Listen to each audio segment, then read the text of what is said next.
Bapak, Ibu, Saudara-saudari yang dikasihi di dalam nama Tuhan kita Yesus Kristus, yang menjadi renungan singkat kita pada malam hari ini.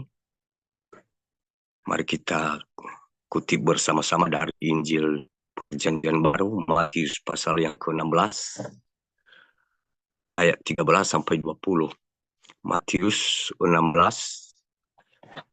ayat ke-13 sampai yang ke-20. Kalau kita sudah dapatkan, mari kita bacakan bersama-sama di dalam nama Tuhan Yesus Kristus.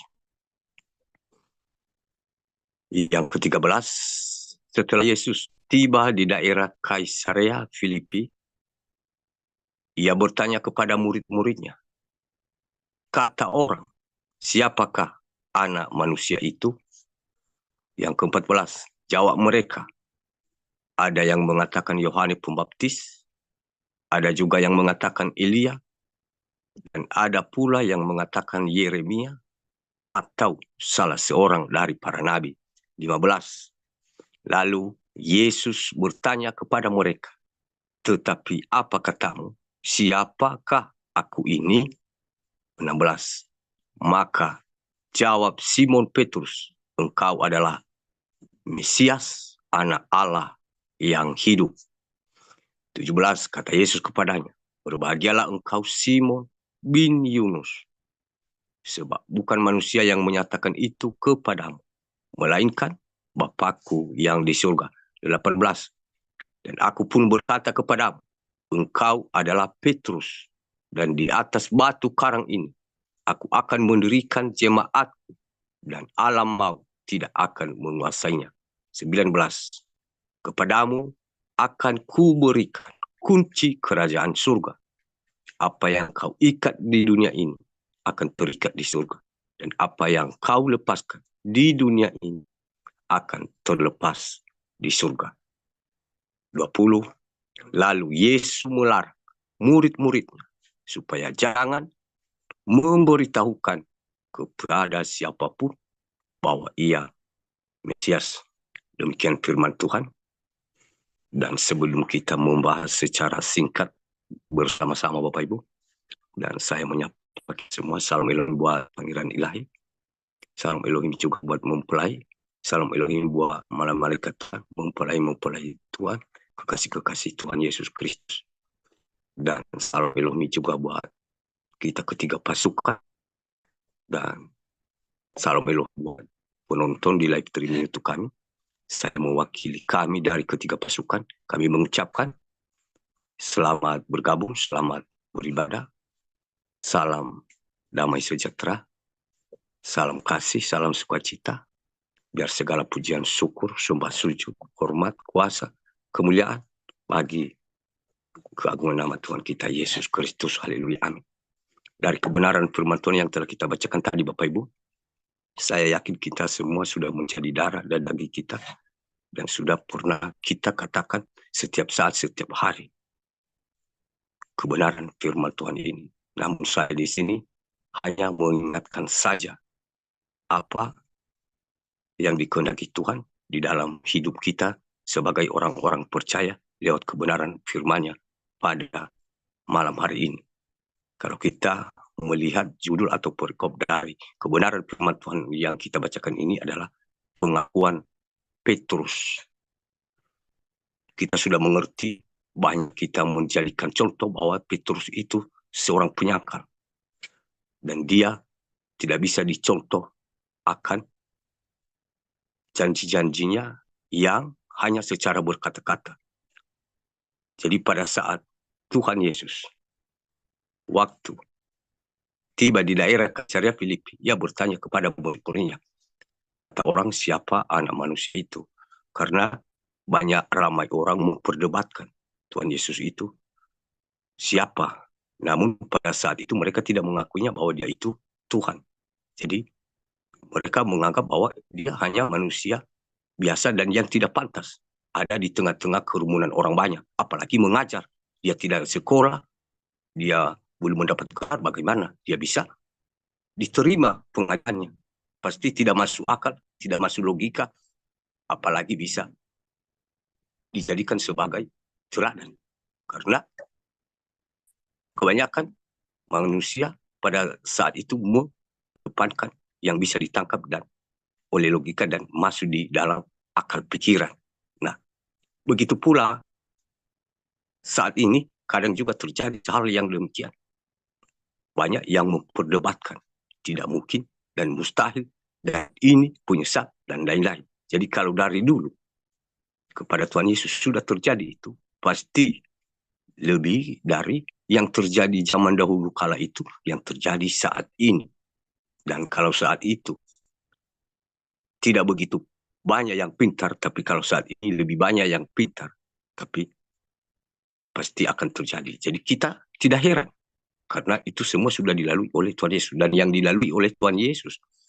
Dan itu suatu pelajaran bagi kita bahwa ketika yang sudah dilalui oleh Tuhan Yesus dilakukan terhadap dia, berarti anak-anak pengikut setianya pasti akan melewati dan menghadapi hal yang sama. Ketika tidak menghadapi hal yang sama seperti yang sudah dilalui oleh Tuhan Yesus, berarti kita bertanya, saya ini sebenarnya berpihak kepada siapa? Apakah saya ini Tuhan Yesus mengenal saya atau tidak? Nah, di sini terjadi zaman dahulu kala itu perdebatan antara orang-orang yang mengatakan sebagian dia itu ajarannya benar. Tidak ada yang menyuruh untuk mengatakan firman Tuhan tapi tidak melakukannya. Dan semua yang dia katakan itu benar. Dan kebanyakan yang mengetahui kebenaran itu dari kalangan orang-orang yang tidak dianggap, yang tidak bersekolah, yang tidak punya gelar. Nah, sedangkan yang punya gelar sama sekali mereka menolak habis-habisan. Bahkan yang dipercayai Tuhan menjadi seorang pemuka agama, terutamalah mereka yang mengatakan bahwa itu semua tidak benar dan itu semua punya Satan. Apalagi tidak percaya orang-orang lain. Kalau seorang hamba Tuhan sendiri, dia yang memulainya, pasti satu orang hamba Tuhan itu dia dipercaya bahwa seorang yang dipilih Tuhan, diurapi Tuhan. Padahal harus dituruti. Dan ketika dia salah, menilai, berarti semua umat tunduk. Dia bilang A, ya umat semua bilang A. Karena mereka sudah percaya. Nah, saat ini, itu juga terjadi.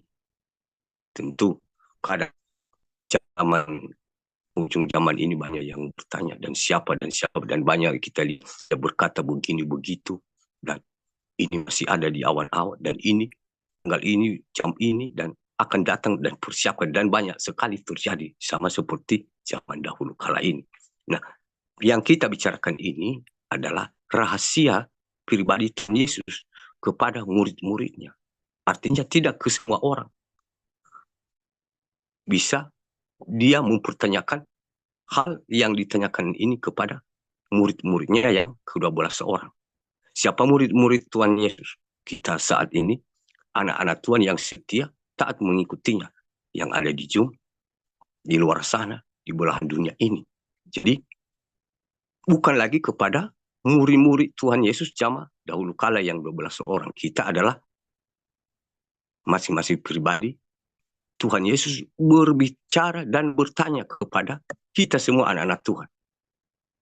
Kita sudah tahu apa pertanyaan Tuhan Yesus tadi. Setelah Yesus tiba di daerah Kaisarea Filipi, ia bertanya kepada murid-muridnya, kata orang, siapa anak manusia itu?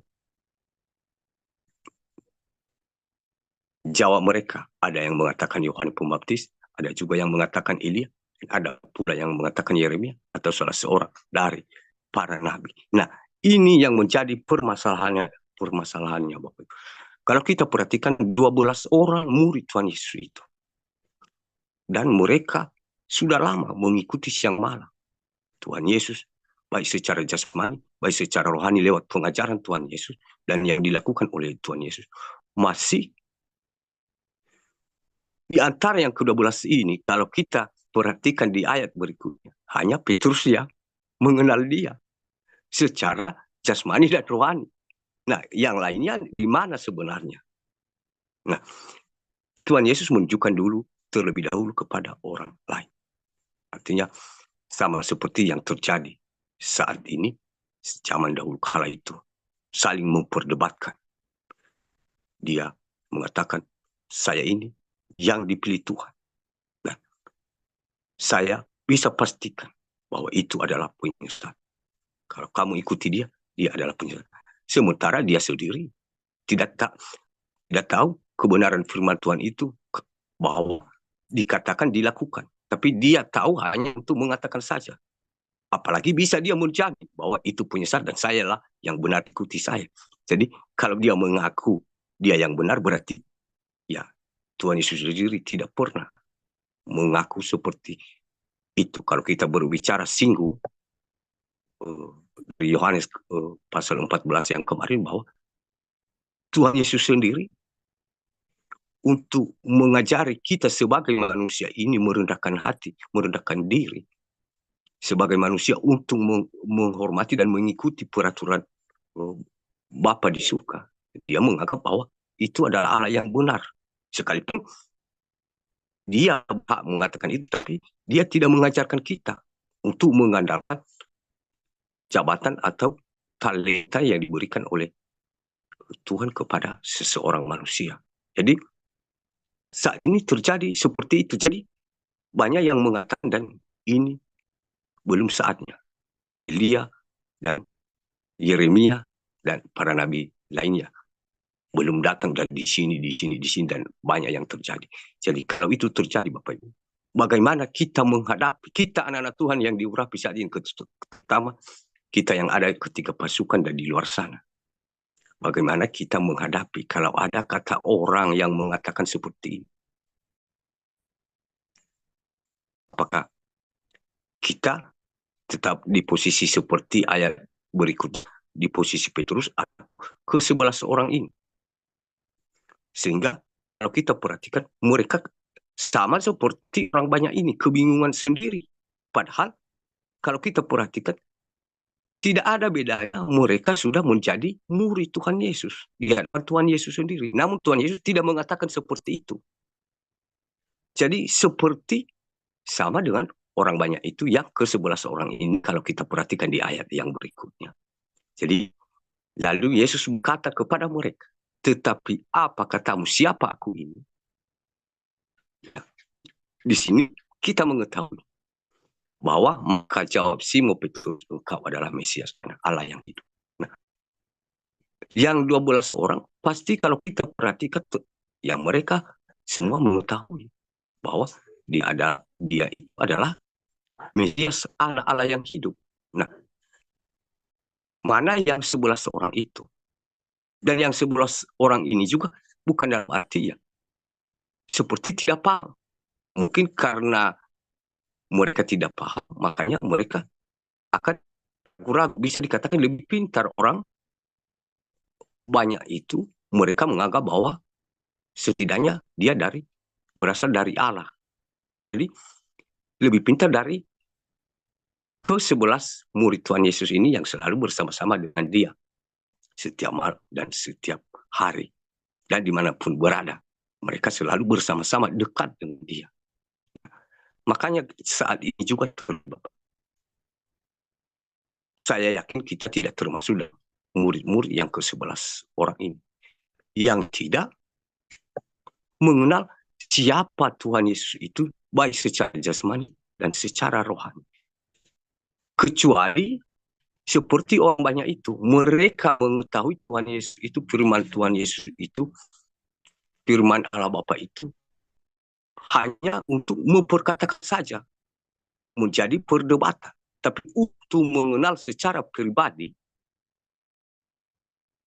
mereka tidak mengerti sama sekali. Secara roh mereka tidak mengerti, secara pertobatan mereka tidak mengerti. Tapi secara mengatakan firman Tuhan itu dekat sekali dalam pikiran, dalam hati mereka. Dalam satu perkataan mereka, mereka ikat 10 kebenaran ayat firman Tuhan. Tapi dekat sekali, seperti murid-murid yang ke-11 orang. Siang malam dikeluarkan secara jasmani kepada Tuhan Yesus. Begitu pula seseorang yang mengatakan firman Tuhan itu, setiap perkataan akan diikat dengan mungkin 2 ayat, kebenaran firman Tuhan, untuk meneguhkan orang yang mendengar itu supaya perkataannya ini benar-benar orang ini beriman. Jadi hanya secara jasmani, karena tidak menjadi pelaku. Menjadi pelaku itu mengenal secara rohani. Nah, begitu pula saat ini Bapak Ibu. Kita bertanya dalam pribadi kita, masing-masing pribadi. Kita jangan bertanya, entah bagaimana menurut orang itu, dan entah bagaimana menurut dia. Ya, kita masing-masing pribadi bertanya, apakah saya ini mengetahui secara jasmani. Secara jasmani kita mengetahui. Semua kita mengerti kebenaran firman Tuhan. Dan bisa kita meneguhkan orang yang bisa kita kuatkan. Sudah dikatakan lewat kebenaran firman Tuhan. Bahwa kamu akan dikucilkan di aniaya. Nah, hanya sebatas memperkatakan. Tapi untuk menjadi pelaku ketika kita dipadapkan, seperti yang terjadi kepada seseorang itu, mungkin kita sudah mengeluh, bahkan menyalahkan Tuhan. Berarti kita belum mengetahui secara rohani. Itu yang dia minta kepada kita saat ini. Biarlah kita menjadi seperti Petrus yang berlomba-lomba menjawab, seperti bagaimana ya dikatakan, seperti ya mohon maaf ya, sepertinya ya jaring lagi bermasalah. Ya secara singkat ya kita bahas ini. Dan kebenaran firman Tuhan ini kita perlu.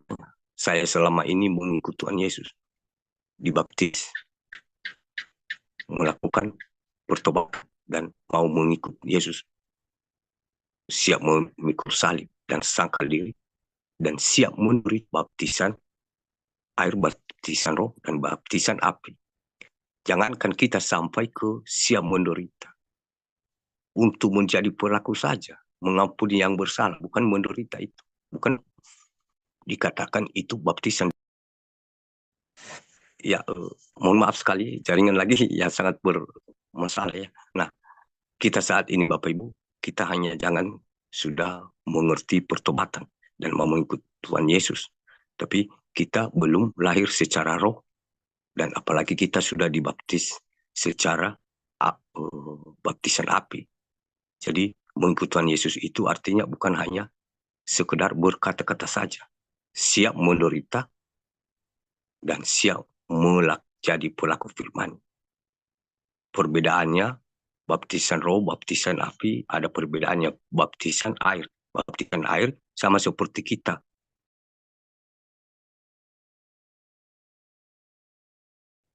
Ya jelas, Bu Chan? Ya, sudah jelas, sudah jelas. Silakan. Ya, seperti itu Bapak Ibu. Secara manusia jasmani aku umpamakan ya. Artinya kita ini ya warga negara Indonesia. Nah, sementara kita melanggar peraturan apa yang berlaku di negara Indonesia. Berarti ketika kita melanggar itu berarti kita hanya sudah dibaptis dengan air, dibaptis dengan roh, kita belum melakukannya. Apalagi baptisan api itu menderita kebenaran. Nah, demi mempertahankan warga negara Indonesia siap mati seperti dikatakan tentara itu siap mereka mati membentengi negaranya. Nah, begitu pula kita di hadapan Tuhan. Bagaimana kita posisinya di mana saat ini? Apakah seperti murid-murid Tuhan Yesus yang ke-11 orang ini? Mereka hanya melakukan pertobatan secara berkata-kata saja. Tapi mereka selalu ikut Tuhan Yesus. Firman Tuhan itu seperti yang kita singgung tadi. Sangat dekat untuk meneguhkan perkataan mereka. Mereka memakai firman Tuhan.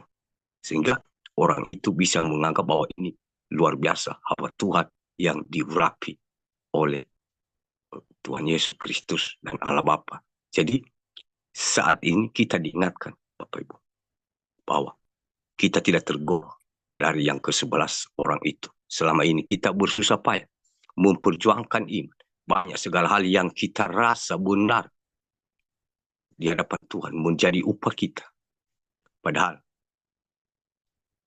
hanya secara jasmania saja kita melakukannya. Tidak kita mengenal bagaimana sesungguhnya untuk menjadi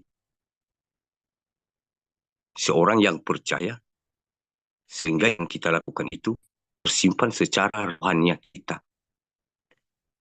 dalam hal membeli saja, kita tidak suka tanpa pamer dan tanpa ada kamera, terus diposting di TikTok dan segala macam, di YouTube diposting. Berarti memang menurut kita itu suatu kemuliaan bagi Tuhan. Tapi bagi Tuhan itu menyeleweng.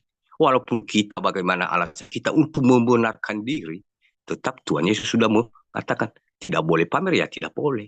Dimanapun peraturan kita untuk mempercayakan orang tersebut, untuk membantah kebenaran yang dia katakan bahwa itu tidak boleh, ya pasti menurut kebenaran firman Tuhan itu tidak boleh, tidak boleh. Berarti upahnya sudah dia terima upahnya. Ketika manusia mengatakan sangat Bapak sangat beriman dan tanda-tanda orang yang dipakai Tuhan, berarti upahnya sudah diterima dari sesamanya manusia. Tapi Tuhan tidak lagi akan menyimpan hal-hal tersebut. Makanya kita saat ini diingatkan bagaimana kita dengan selama hidup untuk memperjuangkan iman sampai saat ini. Apakah Tuhan Yesus ketika dia bertanya kepada kita, siapa aku sebenarnya? Dari mana kita tahu? Terjadi juga sebagian dari antara ketika pasukan kebenaran firman Tuhan, satu persatu kita ini semua paling tidak bisa kita kuasai 5 ayat. Paling tidak Bapak Ibu, saya tidak katakan lebih. Apalagi kalau lebih. Dan setiap hari kita memperkatakan firman Tuhan. Dalam secara pribadi, berdoa kepada Tuhan. Kita ikat doa kita itu dengan kebenaran firman Tuhan. Bahwa nilainya besar, ada kuasa di hadapan Tuhan. Tanpa kita berdoa, tanpa kita ikat dengan kebenaran firman Tuhan, nilainya nol. Jadi kita sudah mengetahui semuanya. Nah, apakah bukan hanya secara seperti berkata-kata, seperti yang 11 orang yang mengikuti dia siang malam, dekat di bibir kita, tapi di hati kita tidak mengenal dia, bahwa memikul salib, sangka diri, dan menjadi pelaku firman dan siap menderita. Itu yang diingatkan oleh kebenaran firman Tuhan. Nah, kalau kita perhatikan si Petrus, dia berlomba memperjuangkan atau menjawab. Dia maunya biar dia yang terlebih dahulu menjawab pertanyaan Tuhan Yesus itu. Apa yang dikatakan? Maka jawab Simon Petrus, engkau adalah Mesias, anak Allah yang hidup. Jadi di sini kita bisa bedakan dari antara yang ke-12 orang itu. Kalau zaman dahulu hanya satu yang mengetahui secara jasmani ikut bersama-sama dengan Tuhan Yesus, dan secara rohani berarti hanya satu orang. Mungkin kita tidak usah panjang lebar membahasnya bagaimana perbandingannya saat ini Bapak Ibu. Walaupun yang dipilih, tapi hanya satu yang bisa mengetahui siapa Tuhan Yesus itu sebenarnya. Dia berkata, engkau adalah Mesias, anak Allah yang hidup. Jadi inilah jawab dari Petrus. Ke-17 kata Yesus kepadanya, berbahagialah engkau Simon bin Yunus, sebab bukan manusia yang menyatakan itu kepadamu, melainkan Bapakku yang di surga. Dari mana kita tahu? Dari perkataan Tuhan Yesus bahwa Simon Petrus ini dia bukan ikut-ikutan untuk mengatakan karena dia sudah mendengar kepada orang lain dan dia adalah Mesias anak Allah dan dia ikut-ikutan dia adalah Mesias anak Allah. Tapi Tuhan Yesus sendiri yang mengakui, bahkan menjelaskan kepada 11 orang lagi murid-muridnya itu bahwa yang memberitahukan itu adalah Bapakku yang di surga. Berarti Roh Kudus. Artinya dalam ke-12 murid Tuhan Yesus itu, pada saat Tuhan Yesus mempertanyakan hal ini, berarti hanya satu yang bisa tersambung dengan Roh Kudus. Sehingga itu yang membukakan. Ini Tuhan Yesus sendiri yang mengakui kepada di hadapan 12 murid Tuhan Yesus. Sama seperti saat ini juga Bapak Ibu.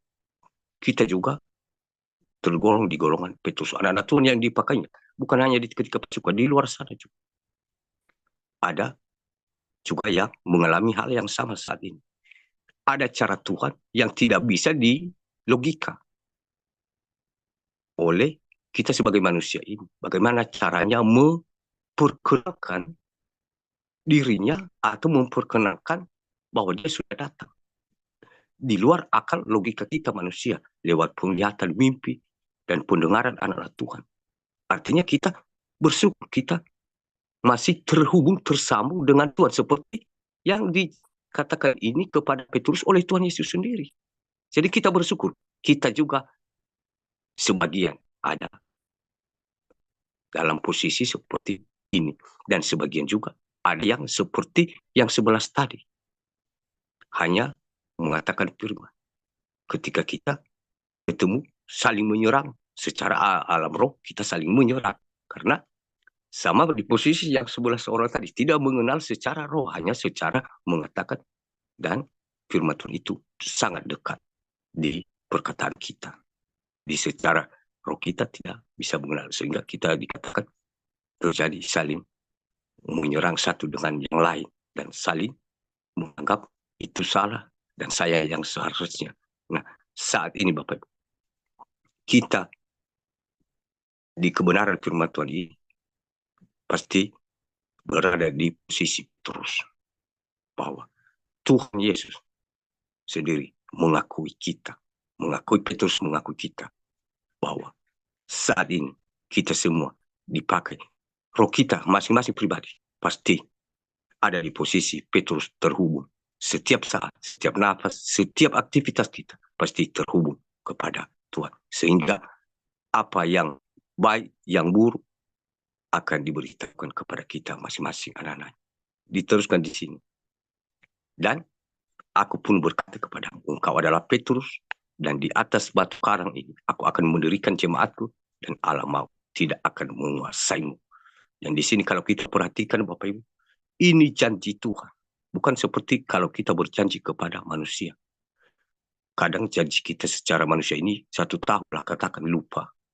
Dan mungkin ketika kita disakiti oleh orang itu, kita ungkit.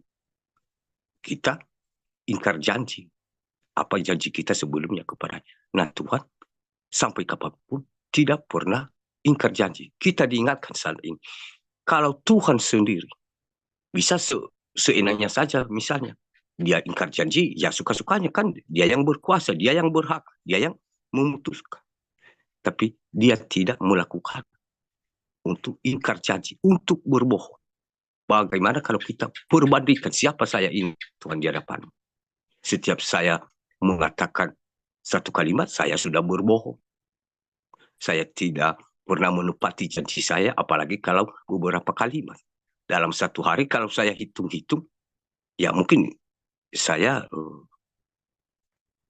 pribadi merasa paling orang berdosa Bapak Ibu. Kalau saya bandingkan dengan janji Tuhan Yesus dengan janji kita sebagai manusia. Jadi diajarkan kita bahwa Tuhan sendiri tidak pernah melakukan walaupun dia berhak. Tidak ada yang melarang dia dan menghukum kalau dia mungkin menyeleweng dari perkataannya ini. Tapi dia sendiri mengajari kita tidak pernah mengkerjanya. Nah, kalau kita mengaku percaya dalam satu kalimat saja perkataan kita 10 perkataan 5 berbohong. Nah, apakah kita ini masih dikatakan sebagai seorang murid atau pengikut Tuhan Yesus? Kita saat ini diajarkan Bapak Ibu. Mungkin di masa Tuhan masih belas kepada kita. Ini dia buka semua. Supaya jangan sampai berkelanjutan. Kalau sebelumnya terjadi seperti itu, saat ini diingatkan bahwa yang lalu biarlah berlalu. Dan sesungguhnya yang baru sudah datang. Artinya kita perlu kembali sehingga kita dipercayakan.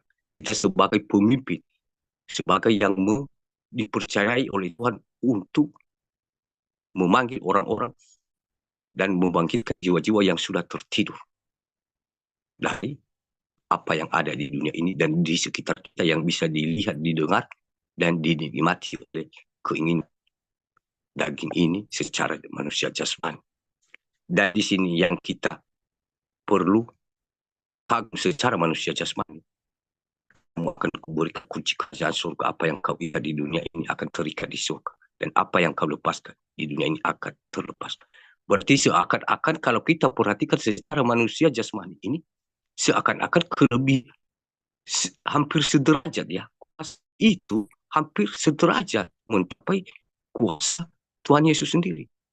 Karena kunci kerajaan surga. Jadi kerajaan surga itu kan yang punya Tuhan Yesus sendiri. Nah, kuncinya pasti yang punya pemiliknya Tuhan Yesus sendiri. Nah, kenapa dia bisa mengatakan kunci kerajaan surga dia berikan kepada si Petrus? Nah, bagaimana kesetiaan Tuhan itu akan menepati janjinya kepada setiap orang yang setia dan taat dan yang mengenal dia secara jasmani dan rohani. Sehingga benar kebenaran firman Tuhan bahwa seperti tidak ada lagi cara antara, bisa dikatakan lebih dekat dari anak. Seperti yang dikatakan aku dan Bapakku akan tinggal bersama-sama satu rumah dengan engkau. Jadi seperti kita itu lagi bukan orang jauh tapi keluarga. Saling mempercayai. Nah saat ini Bapak Ibu, itu yang sedang Tuhan proses kita. Apakah Tuhan masing-masing pribadi bisa dia memberikan kita kunci yang seperti diberikan kuasa atau kepercayaan kepada si Petrus. Tentu saya yakin kita masing-masing saat ini sedang berjalan untuk dikatakan mengejar atau berlomba untuk mendapatkan kepercayaan dan kuasa itu yang sedang kita hadapi saat ini. Kalau kita perhatikan, diteruskan di sini bukan hanya di surga. Jadi dikatakan apa yang kau ikat di dunia ini. Nah, kalau kita perhatikan Tuhan Yesus sendiri segala kuasa di bumi di surga sudah diberikan kepadanya. Nah, seakan-akan mirip ya dengan derajat Tuhan Yesus. Selain kunci kerajaan surga, terus apa yang diikat oleh si Petrus di dunia ini akan terikat di surga. Berarti seakan-akan kedua juga kuasa itu diserahkan penuh kepada si Petrus. Nah, kenapa bisa terjadi seperti itu? Sama seperti yang aku katakan tadi, artinya kita bukan lagi tetangga. Kalau di dunia ini kita bukan lagi pelayan, hamba, atau budak, tapi kita adalah pilihannya, anaknya sendiri. Anaknya sendiri, semua yang dimiliki Bapa akan diwariskan oleh anak. Jadi apa yang ada kepada Bapa diberikan juga kepada kita. Saat ini bagaimana kita? Petrus sudah mendapatkan dan tidak mengecewakan Tuhan Yesus. Saat ini kita bertanya masing-masing Bapak Ibu. Saya sendiri juga bertanya, apakah saya sudah menerima, jangankan seperti dijanjikan kunci kerajaan surga. Mungkin cukup di dunia saja. Apa yang aku katakan mungkin terikat artinya. Perkataan yang dikatakan oleh Petrus artinya sama halnya dengan itu berasal dari Tuhan. Karena dia selalu terhubung dengan Tuhan. Sehingga perkataan itu walaupun manusia jasmani sekelilingnya menganggap itu sedang halusinasi, tapi berkuasa karena dia hanya sebagai alat sebenarnya kalau bisa menilai secara rohani. Tapi kalau manusia jasmani dianggap itu suatu orang yang sedang stres, sedang gila dan ngarang cerita. Jadi kita diingatkan bahwa kita mengenal Tuhan secara jasmani, secara roh. Dan saat ini kita sudah sedang berjalan untuk menerima apa perjanjian itu kepada kita semua anak-anaknya. Sehingga seperti yang dikatakan oleh Tuhan Yesus sendiri, bahwa apa yang kau ikat di dunia ini akan terikat di surga. Kalau dia mengatakan sembuh, sembuh. Nah, kalau dia mengatakan bahwa saya siap menderita demi Tuhan Yesus, sekalipun menyangkal di kemudian hari, tapi dia tidak mengingkar janji bahwa dia itu siap bayar harga, tidak takut kembali untuk membayar apa yang sudah dia lakukan itu, penyangkalan kepada Tuhan Yesus. Tidak dia takut. Dan dia menepati janjinya itu walaupun kematian. Jadi sehingga itulah kita juga diajarkan bahwa sekalipun kita dalam ketika pasukan ini, ada juga yang sudah pernah menyangkal sebelumnya, walaupun dalam kebenaran firman Tuhan saat ini belum terjadi penyangkalan. Jadi ini berhubungan dengan Petrus. Jadi kita sudah pernah melakukan seperti yang dilakukan oleh Petrus walaupun tidak terhubung dengan ayat ini. Hanya karena Petrus ini sudah pernah menyangkal. Nah, kita juga pernah menyangkal. Dan bukan hanya lagi kita berkata, oh mungkin ya sudah menerima tanda binatang, itu yang dimaksud yang menyangkal. Tidak, Bapak Ibu, kalau kita perhatikan, termasuk kebohongan, kita menyangkal. Berarti kita bermusuhan, kita tidak mengenal Tuhan Yesus itu secara roh. Kalau kita mengetahui dia secara roh, pasti kita takut. Karena ada hukuman. Nah, karena hanya secara jasmani, kita sama-sama dengan dia dan memperkatakan firman-Nya dekat dengan perkataan kita untuk meneguhkan orang lain percaya kepada perkataan kita. Berarti, ya, kita diingatkan. Dan saat ini, walaupun kita macam-macam yang membuat hati Tuhan tersakiti selama ini, sampai saat ini, inilah belas kasih Tuhan. Dia mengingatkan kita kembali. Seperti yang aku katakan tadi. Dia memberi kita kesempatan untuk berubah. Yang lalu sudah berlalu. Yang baru sesungguhnya sudah datang. Itu yang diinginkan oleh kebenaran firman Tuhan. Dan saat ini Tuhan sedang menanti dan sedang memperhatikan kepada siapa kepercayaan atau kuasa seperti yang dimiliki oleh si Petrus ini akan dia berikan kepada kita juga, keturunan-keturunan orang beriman saat ini. Apakah ada beberapa orang yang bisa dia percayai memberi kuasa seperti yang diberikan oleh kepada Petrus. Tapi ini bukan yang dibuat-buat oleh manusia atau dibuat-buat oleh orang banyak atau murid-murid Tuhan Yesus yang ke-11 orang. Dan kalau kita perhatikan, dari antara yang 12 yang tadi, hanya satu yang siap dan sedia menerima kunci tersebut. Itu juga saat ini, saya yakin kita tidak terlibat dari ke-11 orang. Kita sudah mendengar kebenaran firman Tuhan ini, pasti kita berlomba-lomba untuk memperjuangkan iman, untuk mendapatkan kunci kerajaan surga itu. Dan kuasa itu bisa kita dipercayakan oleh Tuhan di tengah dunia ini, baik secara jasmani dan juga rohani. Diteruskan di ayat yang ke-20. Lalu Yesus melarang murid-Nya supaya jangan memberitahukan kepada siapapun bahwa ia Mesias. Nah, ini lagi dikatakan rahasia.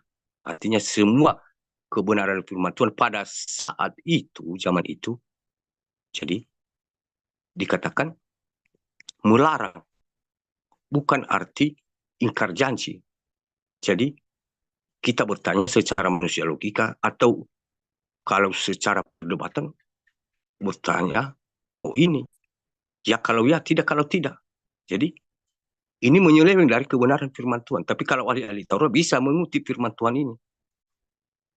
Zaman dahulu itu bisa mengutip kebenaran firman Tuhan ini kalau sudah sempat tercatat waktu itu dan menjadikan sebuah perdebatan kepada Tuhan Yesus sendiri. Sehingga perkataan Tuhan Yesus sendiri dijadikan untuk membungkam Tuhan Yesus sendiri.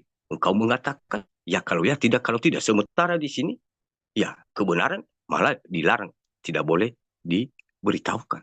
Jadi, nah, ada hal-hal tersebut. Jadi, ini menyangkut dengan kebenaran firman Tuhan. Bukan menyembunyikan sesuatu yang dosa. Jadi, kenapa Tuhan Yesus melakukan atau mengatakan melarang murid-muridnya untuk tidak memberitahukan kepada siapapun? Artinya, yang pertama, bahwa dia mengajarkan kita bahwa seorang yang mengikut Tuhan Yesus, yang percaya kepada kebenaran firman Tuhan, yang sudah hidup secara kebenaran firman Tuhan menjadi pelaku. Artinya, dia memiliki kerendahan hati, tidak sombong, tidak suka menerima pujian, dan tidak suka disanjung-sanjung oleh sesamanya manusia atau orang lain, atau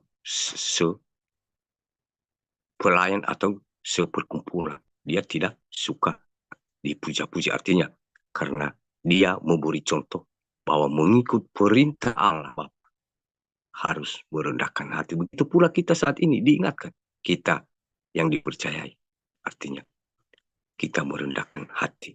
Dan yang kedua, artinya semua tidak, bukan dalam arti dilarang untuk disembunyikan sampai selamanya, tapi belum tiba saatnya diberitahu, tapi setelah tiba saatnya nanti, bukan dalam arti selamanya disembunyikan. Seperti kalau kita melakukan dosa, kita berusaha menyembunyikan untuk selamanya. Kalau bisa, ya kita bisa melakukan supaya bukan hanya manusia yang tidak tahu apa dosa yang kita lakukan itu, tapi kalau ada cara kita bisa membayar Tuhan itu kalau dia mau uang sebenarnya, untuk ya supaya tidak ketahuan. Jadi ya bukan seperti itu. Jadi ini belum saatnya diberitahukan. Sama seperti saat ini juga ada sebagian yang dikatakan dan ini tidak boleh, dan ini dirahasiakan. Jadi inilah yang diperjelas oleh Tuhan Yesus kepada murid-muridnya, bahwa semua itu yang dikatakan Tuhan Yesus artinya tidak boleh dilanggar. Kalau dia sudah mengatakan melarang jangan memberitahukan, ya jangan diberitahu. Dijelaskan kepada semua murid-muridnya bahwa semua yang dirahasiakan harus dirahasiakan, tidak boleh ingkar. Dan itu salah satu dari pengikut Tuhan Yesus atau murid-murid Tuhan Yesus yang harus dilakukan oleh setiap orang. Tidak boleh dibukakan yang dikatakan masih tidak bisa dibuka karena belum saatnya. Jadi dari benar firman Tuhan ini, Bapak Ibu, hanya secara singkat aku jelaskan karena berpengaruh juga ya, jaringan kurang bersahabat, dan saya terbatas kemampuan untuk lebih mendalamkan dalam hati Bapak Ibu secara jasmani dan secara rohani. Ini adalah Roh Kudus yang akan bekerja mengingatkan dan menguatkan kita dari kebenaran firman Tuhan ini, sehingga kita benar-benar menjadi seorang pengikut Tuhan Yesus yang bisa mengenal dia baik secara jasmani dan rohani, dan sehingga kuasa yang dijanjikan kepada Petrus itu bisa kita terima masing-masing pribadi. Demikian firman Tuhan, dan biarlah segala pujian, syukur, hormat, kuasa, kemuliaan hanya bagi nama Tuhan kita Yesus Kristus. Terima kasih banyak. Kalau ada yang mungkin yang kurang berkenan atau mungkin melukai, mohon dimaafkan saya, manusia yang hina dan berdosa ini. Tuhan Yesus memberkati selalu. Haleluya, amin. Kita semua bersatu hati di dalam doa. Terima kasih Tuhan Yesus yang baik atas kebersamaanmu kepada kami semua anak-anak-Mu, baik yang ada di Juh dan maupun yang ada di termin untuk kami dan anak-anak-Mu di belahan dunia ini. Dari awal ibadah kami sampai pertengahan, sampai kami akhiri sebentar lagi, Engkau selalu bersama-sama kepada kami masing-masing pribadi anak-anak. Engkau membukakan hati kami, menyadarkan kami dari kesalahan yang kami lakukan. Dari sekian lama kami mengaku menjadi seorang yang mengikuti Engkau. Saat ini Engkau membukakan apa yang harus kami lakukan masing-masing pribadi di hadapan. Apa yang harus kami perlukan Tuhan Yesus sampai saat ini. Sehingga kuasa yang janjikan kepada murid-murid seorang Petrus, kami juga mendapatkan hal yang sama. Dan semua apa yang Engkau tidak suka, Engkau memberitahukan Yang 11 orang mereka tidak mengetahui engkau lebih mengetahui orang banyak di luar sana. Ini Tuhan Yesus berbicara di dalam hati kami. Bukakanlah segala rahasia-rahasiamu kepada kami yang tidak bisa kami ketahui. Sehingga apa yang engkau kehendaki dan apa tujuanmu di dalam hati kami ini bisa kami lakukan, bisa kami memberikannya kepada semua orang dan bersaksi untuk menjadi kemuliaan-Mu yang di surga. Saat ini 7 cawan murka dan 7 malapetaka sedang menimpa muka bumi ini, dan akan terjadi yang lebih dahsyat lagi. Banyak kami umat-umat-Mu yang mengaku percaya secara berkata-kata akan tidak dengan seketika tanpa kami kesal. Tuhan Yesus, Kau mengetahui semua anak-anak yang ada di Cumdi ketika pasukan, yang ada di Trimiu Tukang, dan anak-anak-Mu di belahan dunia ini, yang setiap taat yang telah Kau menyediakan. Satu pun tidak ada yang tersembunyi. Engkau melindungi mereka, Tuhan Yesus, dan segala apa yang terjadi di muka bumi ini, ke-7 cawan murka dan ke-7 malapetaka. Bentengilah mereka. Kau lindungi mereka dari segala racun baik terlihat maupun yang tidak terlihat. Virus yang membawa penyakit baik yang terlihat maupun yang tidak terlihat. Dan kekacauan di mana-mana. Saat ini, Engkau mengetahui semua anak-anak. Bintangin mereka, Tuhan Yesus, tutup bungkus mereka semua dengan kuasa darah-Mu yang kudus.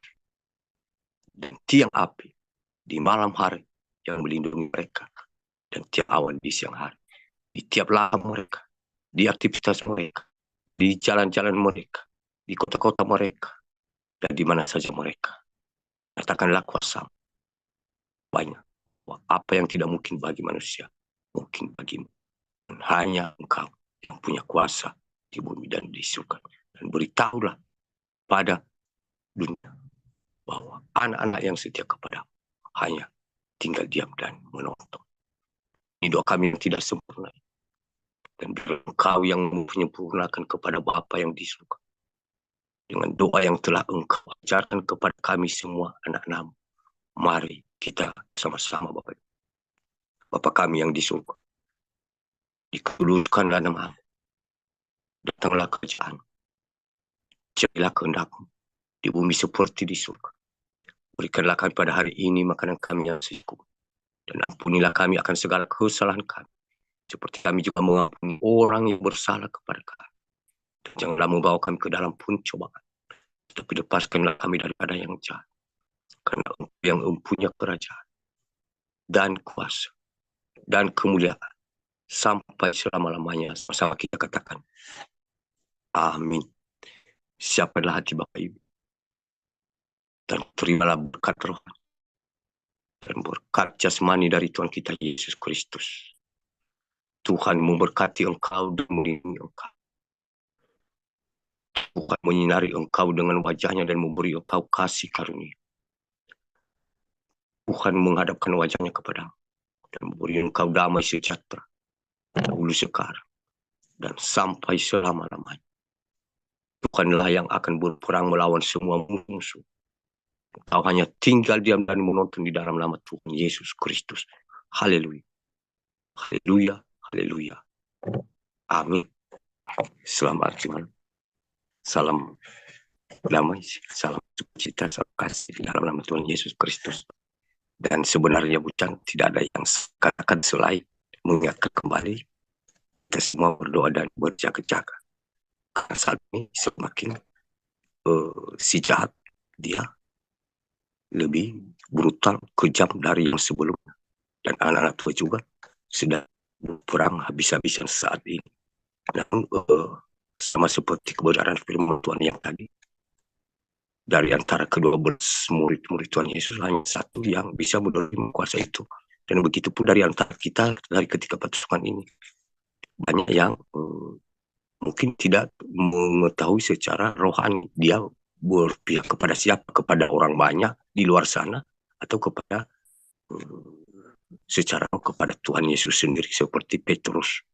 Dan ini roh jahat itu saat ini banyak sekali caranya untuk menjatuhkan anak-anak Tuhan. Dan terutama semalam yang aku lihat itu, Bapak Ibu, saya sendiri semalam itu mau dikepung oleh kuasa si jahat itu.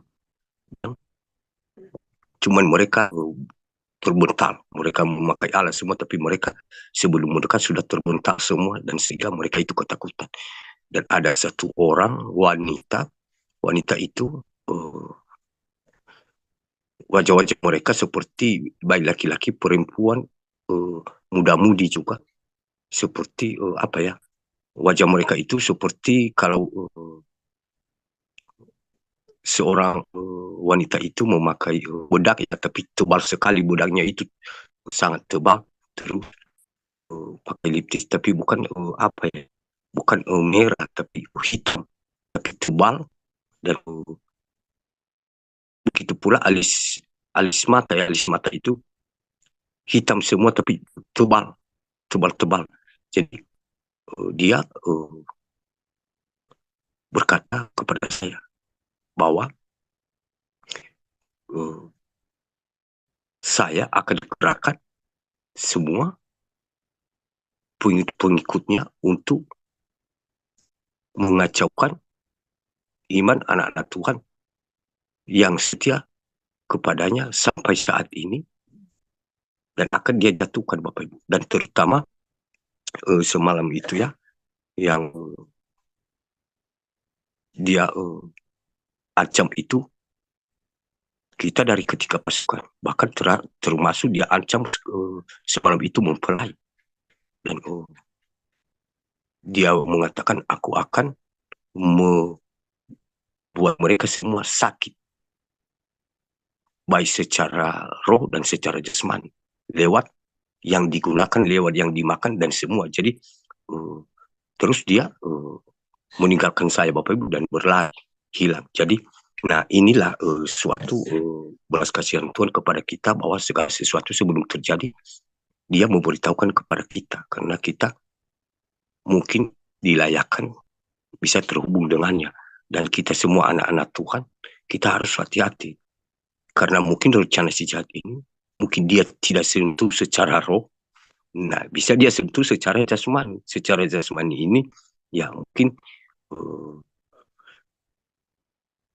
lewat yang kita pakai, lewat yang kita konsumsi, ya mungkin banyaklah yang dia pakai cara untuk membuat kita itu sakit atau menjauh dari Tuhan, sehingga tanpa kita sadari itu kita anggap bukan berasal dari si jahat, sehingga kita mengatakan mana perlindungan Tuhan. Tapi ini diberitahu kepada kita bahwa selalu kita berjaga-jaga, terutama dalam sakit ini secara rohani dan secara jasmani. Secara rohani kita tidak bisa disentuh, secara darat kita tidak bisa disentuh, mungkin hanya dihakimi secara berkata-kata lewat udara ya, kita tidak bisa, masih kita bisa menang. Tapi secara penyakit ini yang dia katakan itu penyakit, ini berhubungan dengan mungkin ya bahan makanan yang kita makan, apa yang kita pakai, mungkin termasuk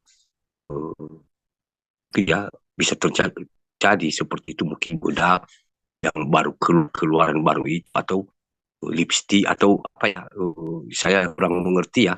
Jadi yang penting secara jasmani dia pakai untuk menghancurkan kita. Jadi kita selalu berdoa dan berjaga-jaga dalam hal sesuatu. Harus kita percaya kepada Tuhan, apakah ini tidak ada apa-apa, atau dengan kuasamu seperti yang diberikan oleh kepada Petrus, kuasa itu ada dalam diri saya, sehingga duka bisa diubah menjadi suka hanya dengan perkataan seperti yang dikatakan Tuhan Yesus kepada Petrus, apa yang diikat di bumi, yang engkau ikat di bumi, diikat di surga. Engkau mengatakan ini walaupun racun, walaupun virus, ini tidak ada virus, tidak ada yang buruk. Ya, walaupun ada, itu tidak akan berkuasa, akan musnah. Jadi, nah itulah yang kita perlu waspadai Bapak Ibu, apalagi kalau tentang yang dimakan ya.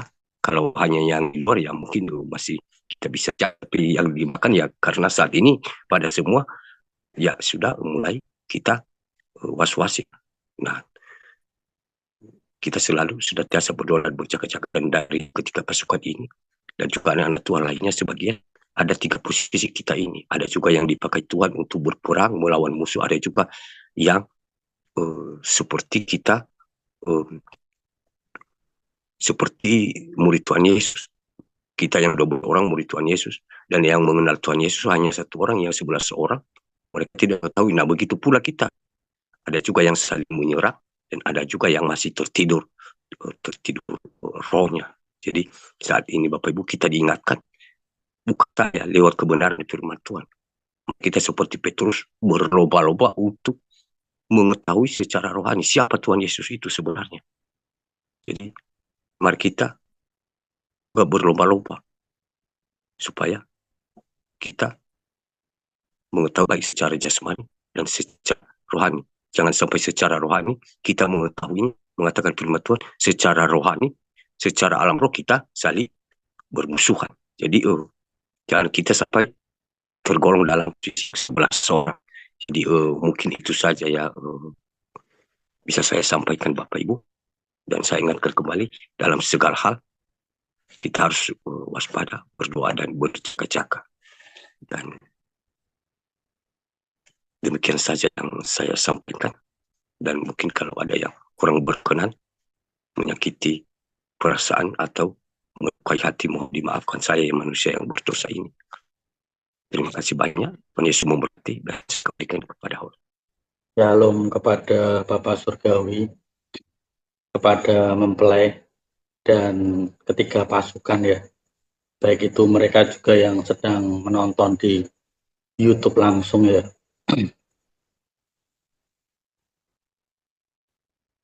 Yang dulu pernah aku sampaikan ya, tentang manusia itu sudah mulai terusir oleh alam. Sekarang sudah mulai terjadi ya, sedang berlangsung. Banyak rumah-rumah hilang seketika ya, oleh karena pergerakan tanah atau longsor atau bahkan likuifaksi ya. Tiba-tiba saja mereka kehilangan rumahnya, kehilangan tempat tinggalnya. Dan mereka menuai apa yang mereka kemarin tabur. Mungkin mereka menghina Tuhan Yesus, mungkin mereka itu menyangkal kuasa Tuhan Yesus ya. Barulah mereka menyadari bahwa rumah-rumah mereka sudah pada tidak bisa ditempati lagi. Bahkan mereka terjebak di dalam rumah mereka, belum sempat menyelamatkan diri mereka bahkan keluarganya, itu mereka sudah tertimbun oleh tanah banyak sekali, bahkan sudah ratusan ya. Kalau kalian itu update berita di TikTok ya khususnya ya, karena berita sekarang ya itu semuanya yang paling cepat tersiarkan itu di TikTok, lebih cepat sekali daripada di media-media atau di Facebook ya. Itu paling cepat itu di TikTok. Semua berita itu langsung, karena masing-masing orang itu sudah memegang handphone ya untuk memberi informasi tentang update apa yang sedang terjadi. Bahkan mereka tidak malu-malu lagi untuk live. Entah itu live banjir, live tanah longsor, entah itu mereka itu live sedang di pengungsian. Nah, seperti itu. Itu sudah mulai pada terjadi ya. Rumah-rumah mereka terusir oleh alam ya, begitu saja. Tiba-tiba saja mereka sudah tidak memiliki tempat tinggal atau tempat tidur, kediaman. Seperti itu.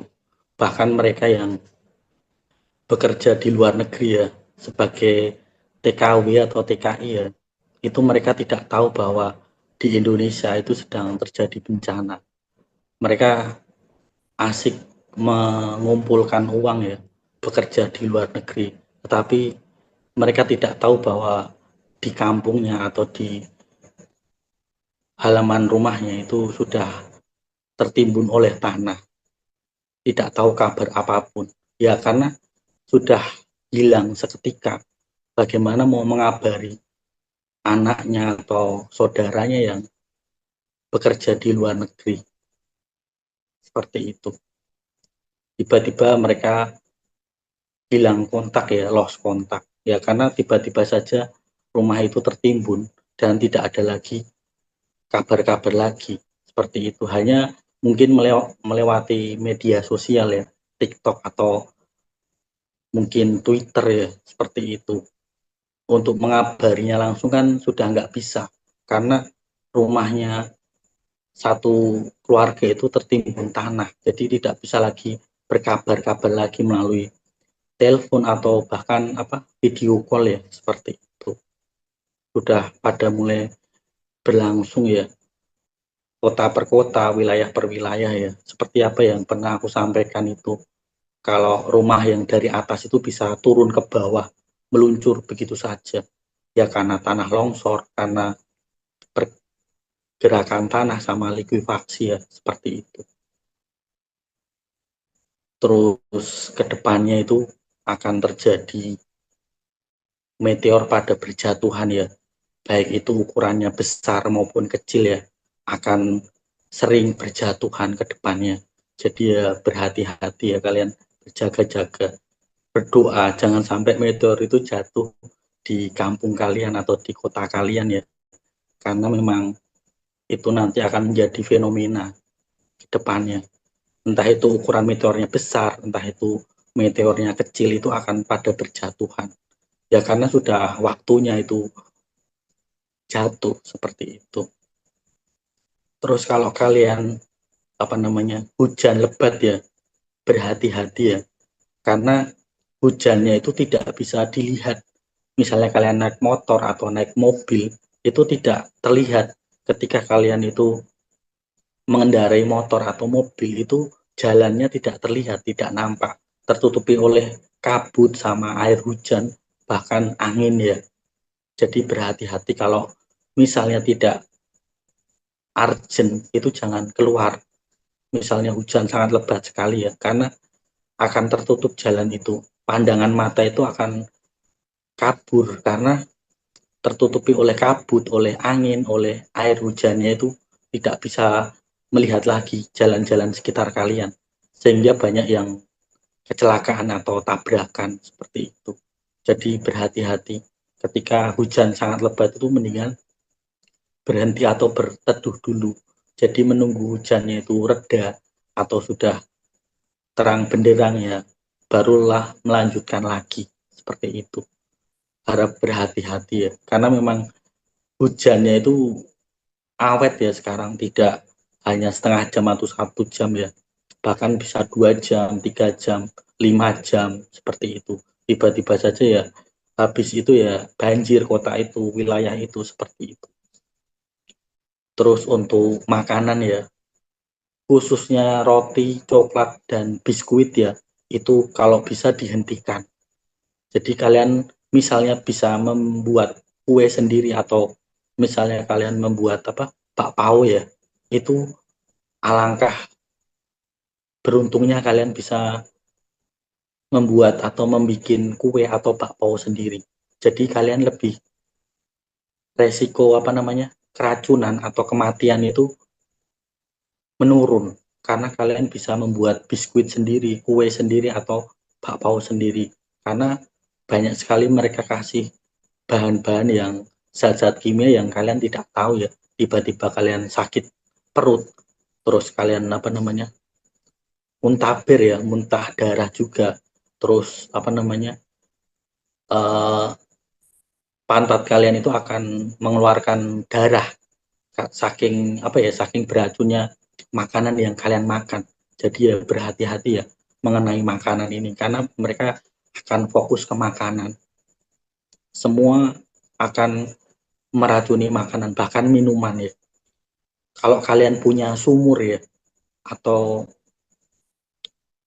sumber air ya yang berada di luar rumah khususnya ya, atau penimbunan air kolam atau segala macam itu harap diawasi terus-menerus ya, karena mereka akan menaburkan racun atau zat kimia berbahaya di sumur-sumur atau di kolam-kolam saat kalian itu menimbun air ya. Misalnya kalian menimbun air hujan di tempat kalian tidak ada air, terus kalian memanfaatkan air hujan, kan masih ada ya kampung itu masih memanfaatkan air hujan untuk mereka mandi, cuci tangan, cuci kaki, bahkan untuk air minum ya.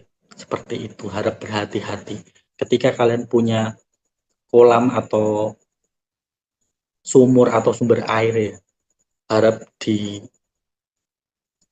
diawasi atau ya ditutup supaya mereka tidak bisa meracuni, di dipantau setiap kali ya. Kalau misalnya ada waktu ya dipantau. Kalau bisa ya dipantau terus, karena pergerakan mereka itu cepat. Tiba-tiba saja sumber mata air atau sumur atau kolam itu mereka masukkan zat beracun. Jadi ketika kalian itu minum, itu kalian akan keracunan. Bahkan seperti seekor anjing atau kucing yang diracun itu loh. Nanti efeknya seperti itu. Di endrim ya. Nah, seperti itu. Jadi kalian bisa keracunan nanti. Jadi berhati-hati ya. Ketika kalian itu punya sumber air minum atau dari kolam atau menimbun air, pokoknya yang berhubungan dengan sumur ya, dengan air yang kalian timbun itu berhati-hati seperti itu, karena orang semakin hari itu semakin jahat mereka. Kan kalian tidak tahu ya watak manusia itu, kalau sudah ada iri, dengki atau dendam itu ya tiba-tiba saja mereka memasukkan zat-zat kimia yang berbahaya yang akan meracuni bahkan hewan-hewan ternak kalian itu.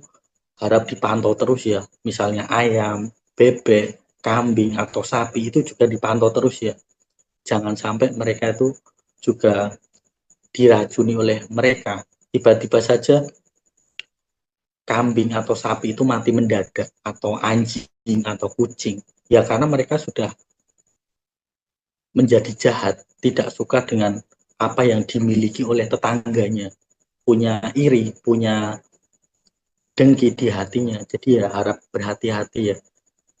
Alangkah baiknya kalau kalian itu sering memantau. Misalnya kalian itu punya binatang peliharaan ya.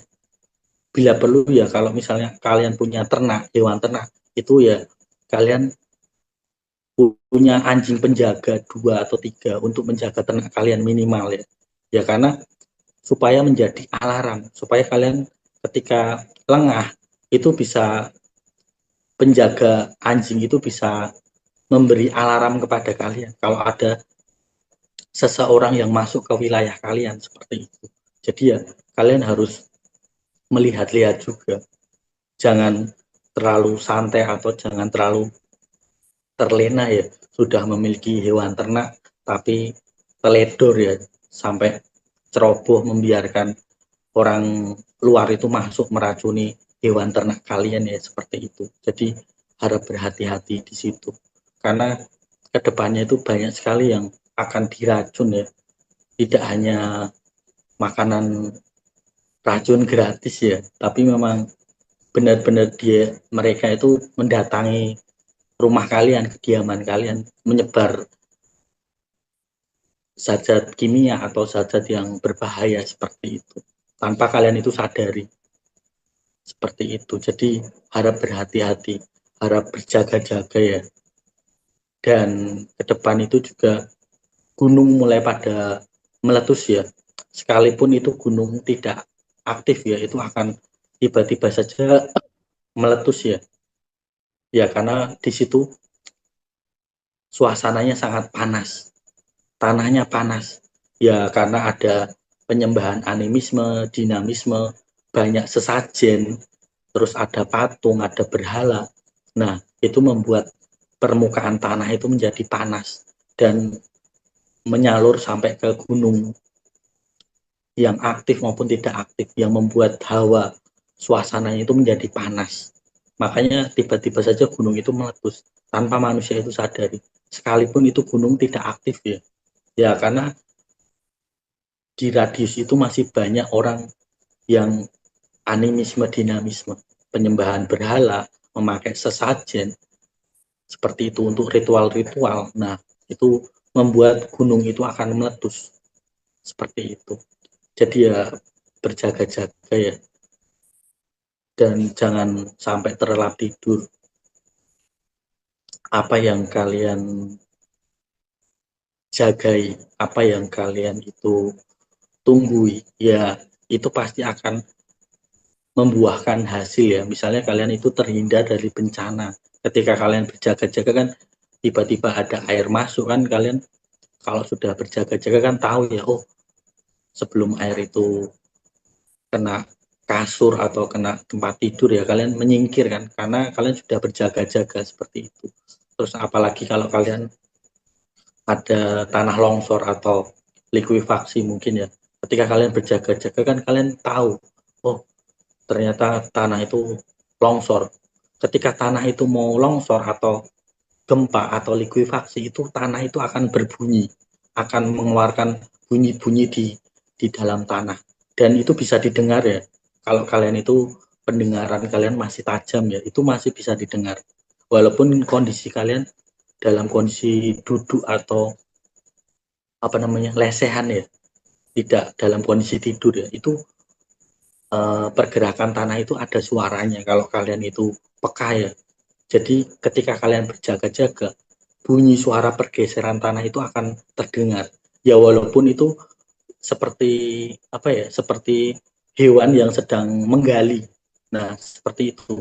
Ada suara-suara garukan tanah. Nah, kalau kalian sudah tahu itu ketika berjaga-jaga kan kalian pasti akan keluar dari rumah kalian atau bisa menyelamatkan diri kalian. Nah, seperti itu. Karena kedepannya itu sudah mulai banyak proses alam ya, tanpa disadari diseleksi alam semuanya. Banyak yang tinggal di tempat pengungsian, banyak yang tidak punya tempat tinggal lagi. Ya karena seleksi alam, benar-benar seleksi alam. Belum lagi nanti di pengungsian itu akan diseleksi lagi. Ya kalau mereka salah makanan, misalnya di pengungsian itu ada makanan racun lagi, makanan bantuan itu beracun kan ya sudah tamat riwayatnya ya. Ya karena itu seleksi dari manusianya lagi. Manusia kan juga ingin menyeleksi manusia yang lain dengan kejahatannya. Bukannya orang mengungsi itu diberi makanan yang bergizi malah dikasih racun lagi. Padahal sudah menderita ya, hidup di pengungsian, tahu-tahu yang mereka terima yang makanan yang beracun. Nah, seperti itu juga berhati-hati ya.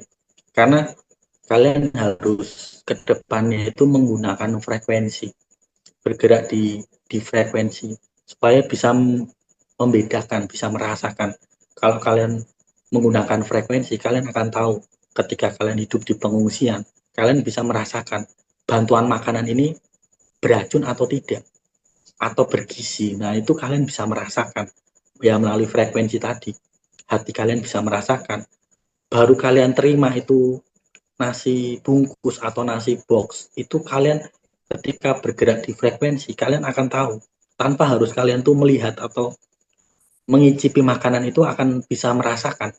Karena makanan beracun itu ada getaran yang membuat hati kalian itu tidak serak, tidak enak biasanya.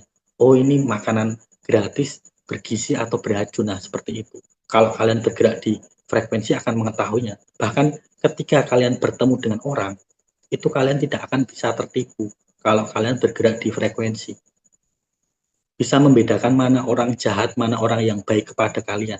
Itu bisa dideteksi dari awal pertama kali kalian melihat mukanya, melihat matanya, itu bisa terlihat dari frekuensinya itu, frekuensi getaran kalian menatap matanya, melihat mukanya, melihat tingkah lakunya, gestur tubuhnya itu bisa ditahu melalui frekuensi tadi. Nah, kalian kalau bisa sampai di situ hidup kalian ke depan itu akan aman, tidak akan bertemu dengan orang yang jahat, orang yang membodohi kalian, orang yang menyesatkan kalian. Ya karena kalian berada di frekuensi yang di atas mereka. Jadi kalian tahu apa yang mereka mau lakukan kepada kalian itu kalian tahu.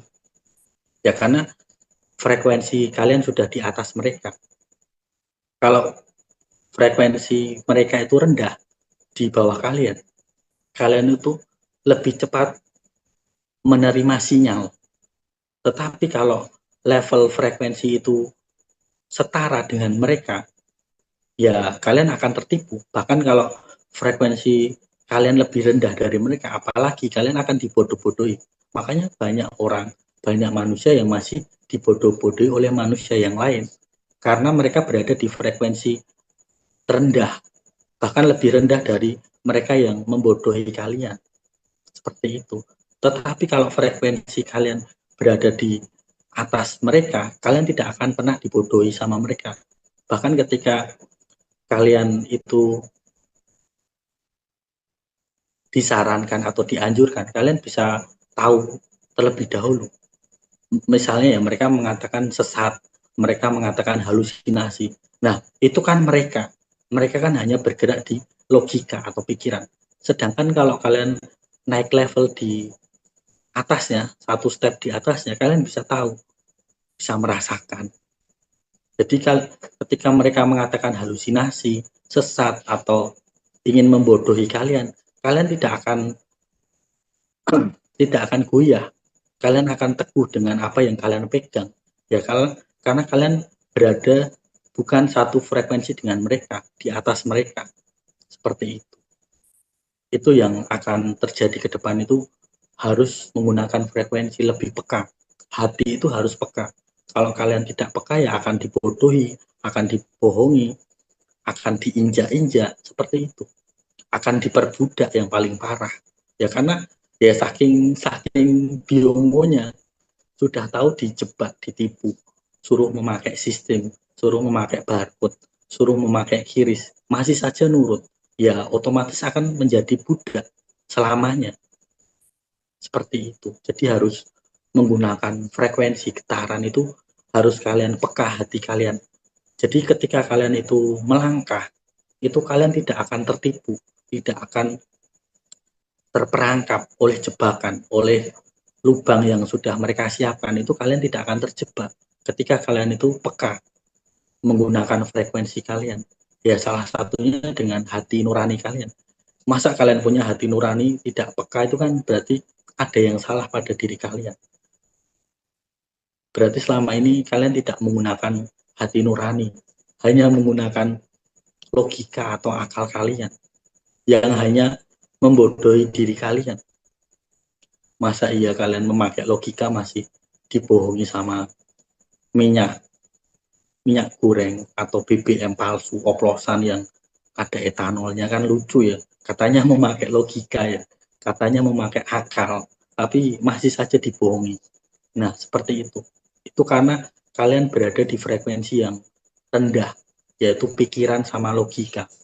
Tapi kalau kalian berada di frekuensi jiwa atau mental atau bahkan hati nurani, kalian tidak akan mudah dibohongi, mudah ditipu. Karena kalian bisa merasakan, oh orang ini mau ngapain ya? Oh tiba-tiba orang ini tiba-tiba tanya kabar. Gimana kabarnya? Kok pura-pura baik ya? Pasti ada maksudnya. Nah, itu kalian sudah bisa merasakannya. Ya melalui itu tadi, kepekaan hati kalian. Kalian sudah peka, kalian sudah bisa tahu, oh orang ini mau ngapain ya? Kok tiba-tiba baik? Kok tiba-tiba tanya kabar? Pasti kalian sudah hafal. Tanpa aku beritahu pun ya kalian pasti akan tahu ya.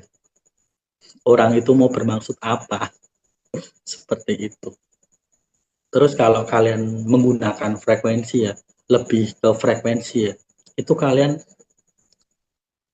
tidak akan bosan menjalani hidup ini, tidak akan bosan. Jadi kalian itu tidak terjebak dengan situasi atau kondisi alam sekitar kalian. Misalnya hujan, panas. Ketika kalian menggunakan frekuensi, kalian itu bisa membedakan kondisi sekitar kalian. Walaupun itu mendung sekalian ya, mendung, gelap, gelap gulita. Tetapi kalau kalian itu yakin dengan frekuensi yang sudah kalian itu rasakan, hati nurani kalian rasakan, itu pergi ya pergi, kalian pergi ya bisa pergi tanpa hujan, padahal mendung, gelap. Nah, seperti itu kalau kalian berada di frekuensi hati nurani, itu kalian apa ya? Apa yang dilihat oleh mata itu belum tentu terjadi. Karena hati kalian sudah merasakan, oh ini hanya mendung, oh ini hanya gelap saja.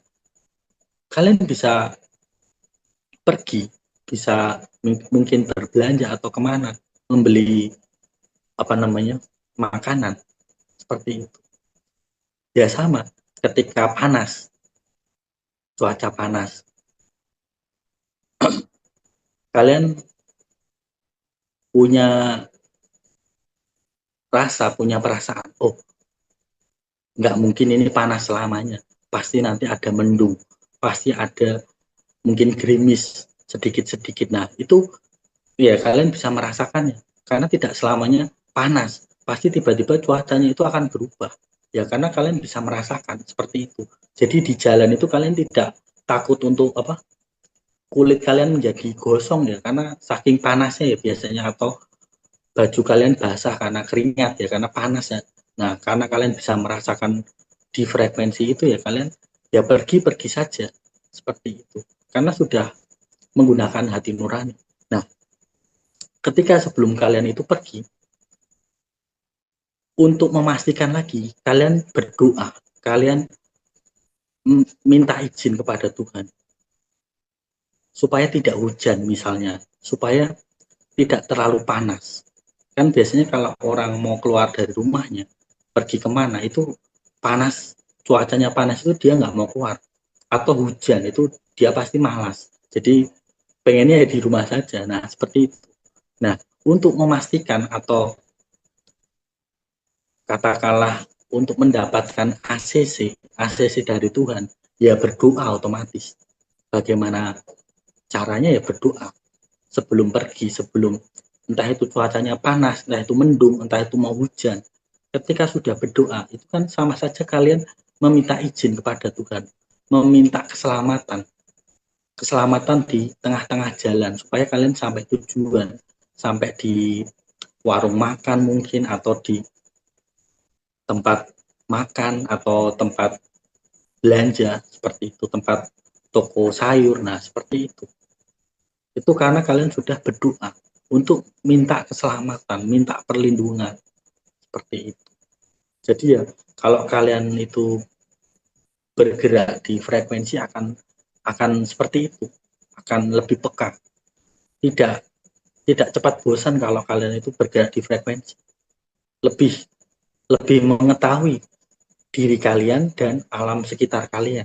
Jadi kalian tidak apa ya namanya, tidak terburu-buru, lebih mengetahui situasi dan tidak menunda-nunda ya. Jadi waktunya, timingnya itu pas. Ketika kalian keluar dari rumah, ketika kalian pulang dari rumah, itu timingnya itu pasti akan pas.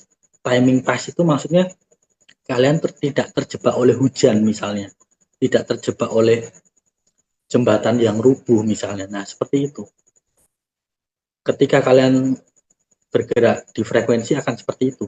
Nah tetapi ketika kalian itu tidak bergerak pada frekuensi, kalian bisa saja terjebak ya oleh jembatannya rubuh, jalanannya longsor. Nah, karena kalian tidak bergerak di frekuensi, itu akan terjebak oleh situasi-situasi seperti itu.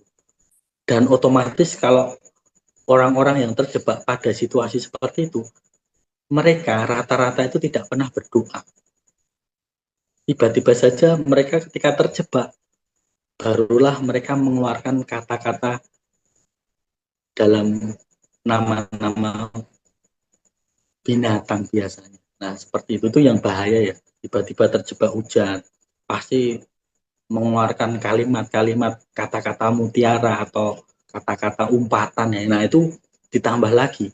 Besoknya ke depannya mereka orang-orang seperti itu akan mendapatkan kembali. Karena apa? Karena mereka terjebak di frekuensi yang rendah, menyalahkan kondisi segala macam. Padahal manusianya sendiri yang tidak peka dengan situasinya, dengan zamannya yang sedang berlangsung, yang sedang terjadi. Ya karena manusianya tidak menyadari, kesadarannya itu tidak ada. Ya karena ya rohnya itu tertawan, rohnya itu ditawan. Makanya dia tidak tahu. Banyak yang menawan, hal-hal yang menawan itu banyak sekali. Mamon, berhala, patung, terus hal-hal yang menjadi hobinya itu bisa menawan rohnya, kesukaannya, seperti itu. Jadi berhati-hati ya, kalau kalian itu sudah tertawan, itu biasanya tidak bisa menyadari bahwa dia itu sedang ditawan atau tertawan. Biasanya mereka akan menolak, diberitahu, dibilang halusinasi atau menyesatkan atau itu hanya omong kosong. Nah, padahal dirinya sendiri itu sedang terjebak. Nah, seperti itu. Makanya sangat susah ketika kalian memberitahukan kepada orang yang rohnya masih tertawan, rohnya masih ditawan, itu sangat susah. Seperti itu. Yang memprosesnya ya alam itu sendiri. Seperti apa yang disampaikan Bapak Surgawi tadi ya, Tuhan itu kan sedang menunggu iman-iman Thomas ya, iman-iman Petrus ya.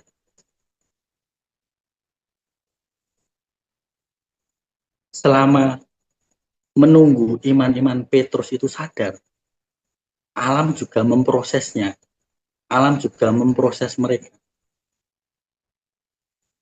Tanpa diproses, tanpa alam memproses mereka, mereka tidak akan sadar-sadar. Dan alam itu ketika sudah memproses, ketika alam sudah berbicara ya sudah, manusia ya sudah dalam kondisi yang tidak sadarkan diri, alias ya sudah ODGJ. Ya karena sudah alam yang memproses. Ketika Tuhan memproses, itu Tuhan itu memproses dengan belas kasihan, dengan maha pengasihnya, maha pengampunan. Tetapi ketika alam sudah berbicara, ketika alam sudah memproses, itu tidak ada lagi penundaan waktu atau dalam arti belas kasihan itu sudah tidak ada. Karena alam semesta ini yang melihat alam semesta, tanah, udara, air, elemen-elemen semua. Itu yang melihat tingkah laku manusia. Jadi alam itu berbicara ya objektif apa adanya. Tidak bisa dibuat-buat lagi. Ya gempa ya gempa. Ya banjir bandang ya banjir bandang. Ya longsor yang longsor. Ya tanah bergerak ya tanah bergerak. Tsunami ya tsunami. Gunung meletus ya gunung meletus. Nah seperti itu. Padahal saat Tuhan itu memproses hidupnya, itu Tuhan sudah seringkali menggunakan maha pengasihnya, maha pengampunnya. Tetapi manusia itu yang bebal. Manusia itu yang punya kehendak bebas untuk tidak mau bertobat. Nah, ketika alam sudah memprosesnya, ya sudah, tidak bisa lagi ditunda. Seperti itu. Ya, tahu-tahu mentalnya terkena, mentalnya, jiwanya sudah mulai goyah. Ya, karena tempat tinggalnya hilang, tanahnya nggak ada. Bagaimana manusia bisa masih sehat, masih waras ya, ketika rumah itu sudah nggak ada. Seperti itu. Padahal ketika diproses sama Tuhan itu alangkah bersyukurnya ya, masih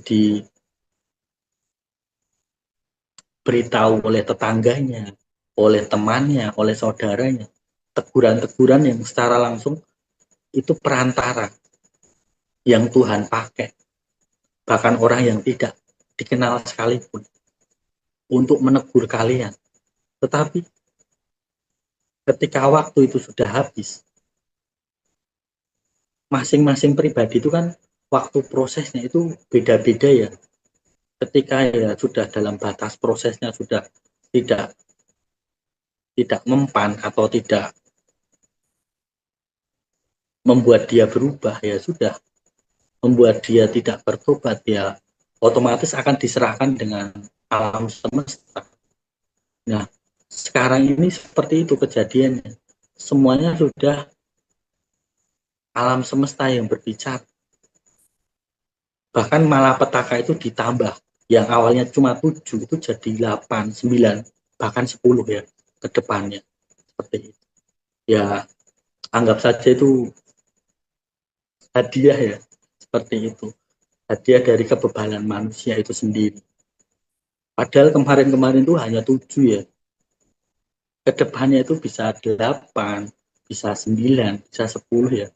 Bahkan tidak henti-hentinya itu cawan murka Tuhan itu. Seperti itu. Jadi ya berjaga-jaga, terus kalian berpuasa, dan kalian harus beradaptasi dengan frekuensi. Tanpa frekuensi, kalian bisa jatuh kapanpun.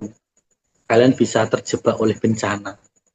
Kalian terjebak oleh situasi. Kalian terjebak oleh bertemu dengan orang-orang yang jahat, orang-orang yang fasik. Seperti itu. Dan alam juga memproses mereka yang serakah, orang-orang kaya yang serakah, pemerintahan yang korupsi. Ya mereka juga diproses, semuanya diproses. Mereka akan kehilangan rumahnya, kehilangan anak kesayangannya, kehilangan istrinya, kehilangan ani-aninya atau selingkuhannya, kehilangan suaminya, kehilangan pelakornya. Nah, seperti itu. Semuanya akan diproses. Seperti itu. Dalam porsinya mereka sendiri, mereka masing-masing. Seperti itu. Mungkin itu saja ya yang bisa aku sampaikan. Di sini hujan deras soalnya takutnya nanti tiba-tiba mati ya, apa namanya, handphonenya ya. Itu saja ya. Terima kasih atas waktu dan tempatnya ya.